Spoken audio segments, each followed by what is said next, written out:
Hello. Today I'm going to read out the 23rd chapter of my book, Philosophizer's Bible, which is called Against God and Gods. And in the chapter I quote from an article I wrote in 2014, which gives a certain context to what I say in this chapter. The article was in the Journal of Dialogue Studies, and you can actually see it on the screen behind me. And it was called Philosophy, Ethics and Dialogue. And the article centered around a dialogue that I had with a famous murderer, as it happens. His name was Thomas Bartlett Whitaker. And he arranged for his mother, father and younger brother to be murdered so that he could collect on the life insurance, which is a pretty horrific, an unimaginably horrific thing. And anyway, I'd never heard of this until I got an email in 2010 from a Tanya Whitaker, who was the second wife of Kent Whitaker, who actually survived the attack. And they wanted me to give a pathways course on moral philosophy for their son, Thomas, who was in the Polunsky unit in Texas, awaiting execution for the murder of his younger brother and mother, an attempted murder of the father. Kent Whitaker actually wrote a book about this and explains how, as he was lying in his hospital bed on a morphine drip, he made the decision that he would forgive whoever was responsible for this, not knowing at the time it was in fact the elder of his two sons. So anyway, I arranged to have units sent to Thomas Whitaker, the Polunsky unit, from a lawyer's office so that they would be more likely to get through the mailroom censorship there. And I got letters back from Thomas and essays that he'd written on the topics I set him. And he completed the course successfully. And it was obviously, I hope it was educational for him, it was educational for me, in corresponding with someone who was extremely intelligent. But at the same time, it was a puzzle that I never really managed to solve, how someone like that could have done what he did. Nevertheless, we managed to engage in dialogue on the questions of ethics and meet, as it were, through correspondence, as an I and a thou, as two human beings, regardless of what either of those human beings had done. So in the article, I was putting the case for an ethics of dialogue, and my basic position was there is nothing higher than human beings. There are no objective values. There's no lawgiver, no God that gives us our values. We have to engage in dialogue with one another. And I said that my personal belief was that I would kill God if I had a big enough gun. And I might explain what that means in a minute. But what it meant for me was not, I'm never going to talk to anyone who believes in God. It was, this is my view of the universe. This is my view of my life. And I'm still able to engage a believer in dialogue, provided, of course, that they're not a true believer, i.e. someone who has absolutely set their mind on never changing their views about anything, or never talking to anyone who has a different view from their own. And that was really the point. That's the point of the ethics of dialogue. That even though I have this belief about non-belief, as it were, I can still talk to someone who has belief, provided they're prepared to talk to me and engage in proper dialogue. So when I talk in this chapter later about nihilism and by my actions I can make nihilism true, that doesn't mean, as someone might be tempted to think, well, I could go on a mass murdering spree and that would prove nihilism. It means that whatever decision I make, I don't refer to some higher authority. I refer it to you, my partner in dialogue. We have to do this together. We have to make sacrifices on both sides so that we can come to a decision that is acceptable for both of us. One other thing, the best endorsement I've ever received for my work was from Thomas Whitaker, in fact, and you'll find the reference at the end of the article. And you can look the article up in Google or on my CV page. And I'm not sort of saying that as a matter of great pride. It's just rather ironic, really. But anyway, let's get on with the chapter.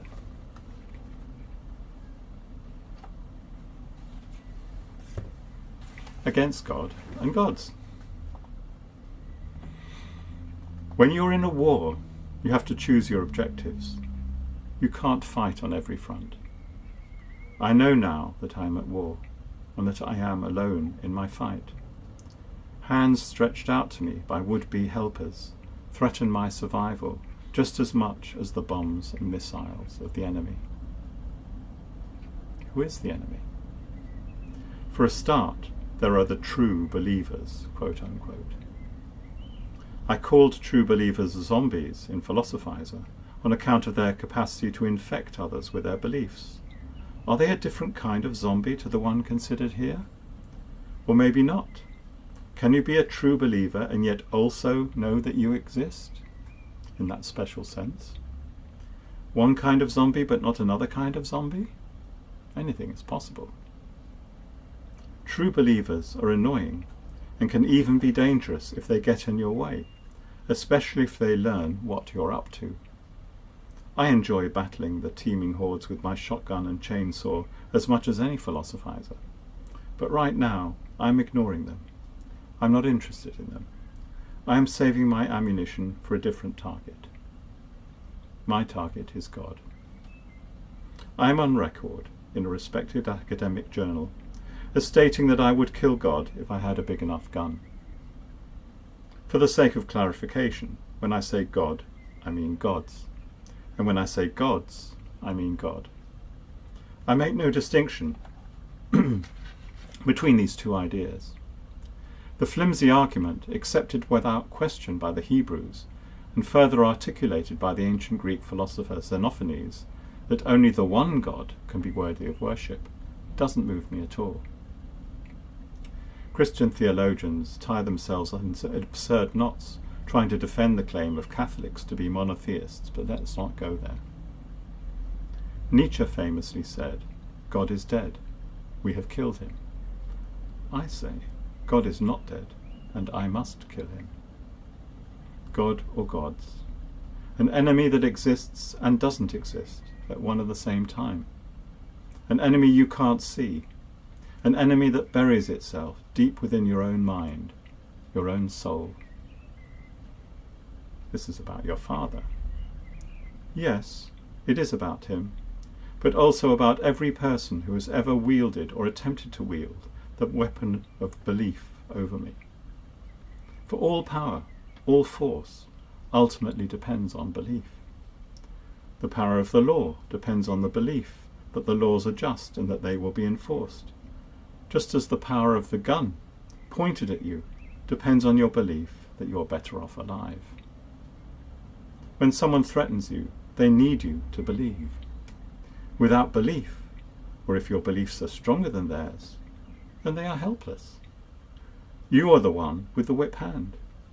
That's something the Christian martyrs knew. Am I a nihilist? Nihilists, so-called, make the mistake of thinking that they have seen the truth, and the only truth, that there is nothing to see, so far as values are concerned. Nietzsche struggles with this seeming conundrum in Will to Power. Are there different kinds of nihilists? Good nihilists and bad nihilists, as it were? Separating the good variety of something or some notion from the bad is a familiar trope from philosophy, and not that deep either. There are things I genuinely and deeply value, so I cannot call myself a nihilist without self-contradiction. I mean, for example, I value freedom. Above everything, I value freedom.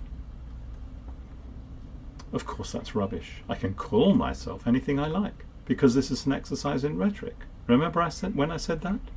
I made a point of it too. And there may be good practical reasons for me to use the word, that loaded word, if it results in an effect I want to bring about. I don't always have to say what I mean. But now I've said that, my bandying the term nihilist is not going to produce any useful effect on you. The dialectical knots rhetoric can get you into. To repeat what I've said before, this is the sum total of what I believe on the topic of value. Things have value, genuine value for me, but only because I value them, and for so long as I value them. Value as ends or means, it makes no difference. That's a belief. If you try to lay your values on me, your contrary values, then it is only my belief in my sovereignty as a creator of values that protects me. Of course, if we're in dialogue, you're not laying your values on me, you're expressing your values, so that's a totally different thing. That I can respect. The greatest threat to the would-be God-killer comes from inside. The human mind is littered with hidden booby traps and rogue programs. I throw salt over my left shoulder because my mother did, and her mother before her. I know that the superstition has no basis in reality, but I rationally cannot, be certain that there is not some deeply implanted mental landmine lying in wait for me in some dark recess of my brain. The conscious mind is never fully in control. From this perspective, one can see what the religion of Scientology is about. I won't get into an argument about whether it's a religion or not. Let's call it a religion.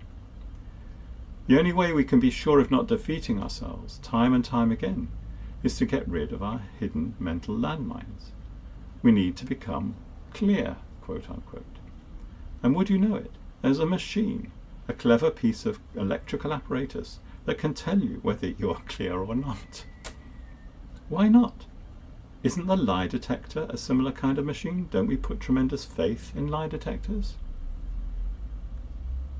As a religion, Scientology is true, according to William James' pragmatic criterion, so long as you believe in it. The confidence of knowing I am clear goes a long way. Well, I have a machine which I believe in. My 30-year-old battery-operated plastic typewriter. I believe that the words that come out of my typewriter onto the white thermal paper, scrolling line by line before me, are the closest thing to truth that any human being will ever attain. And if I later change my mind about something I wrote before, that must have been because I hit the wrong keys, ha. That is why I'm immune to your arguments and representations. All things are nothing to me, just as stern as dead. Until I choose to make them something. That was his point. You know what? I've changed my mind about what I said about rhetoric. I can be a nihilist if I want. Why not? I like the sound of it. I can define the word nihilist to suit my purposes. That so toxic word.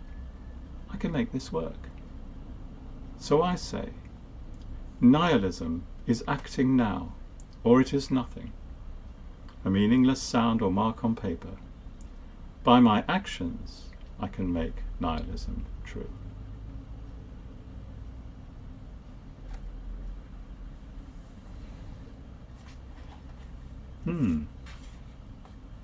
Well, as I said, I'm not going on a mass murdering spree.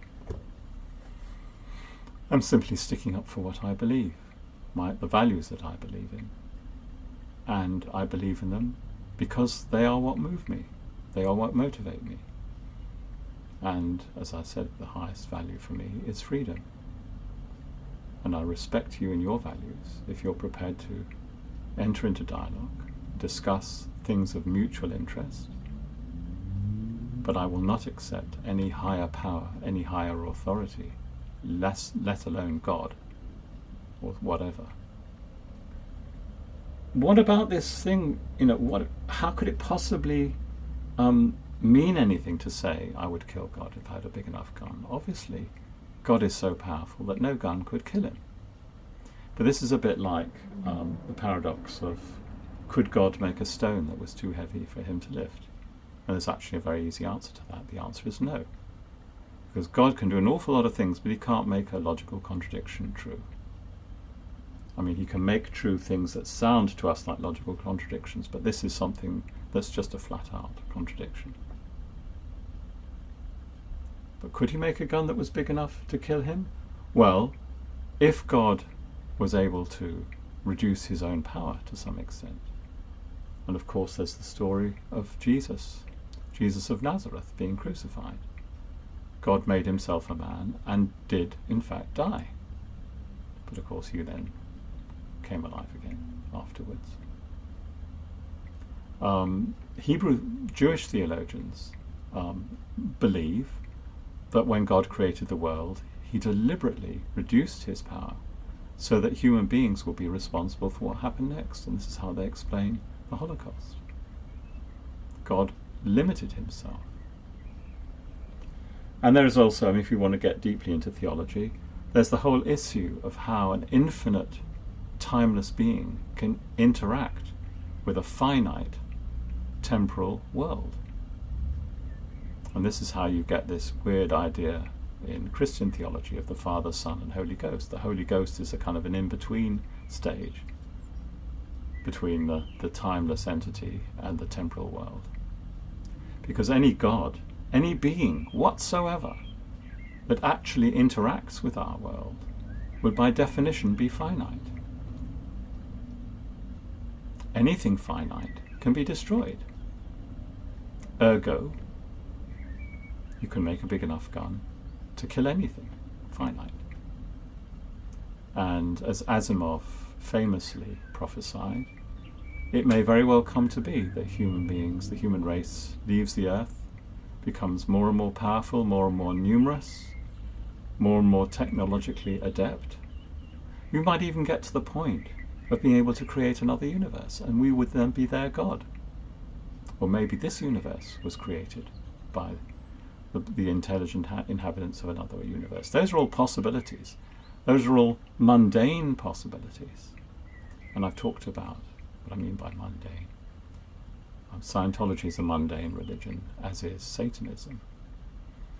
They're religions that don't make any kind of attempt to comprehend the transcendent. They don't believe in a transcendent reality, as I do, because for me there is the question.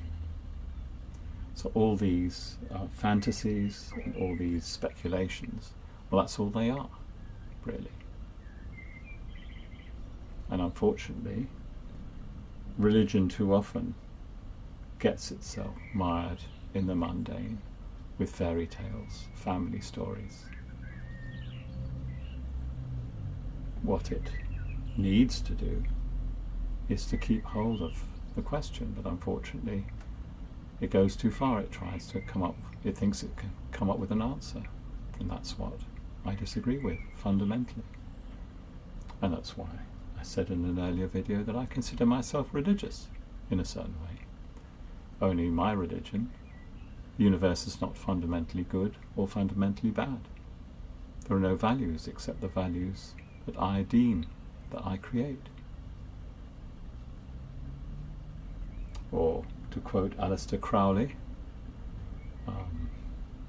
a great villain in some people's eyes, I will shall be the whole of the law. That will do for me.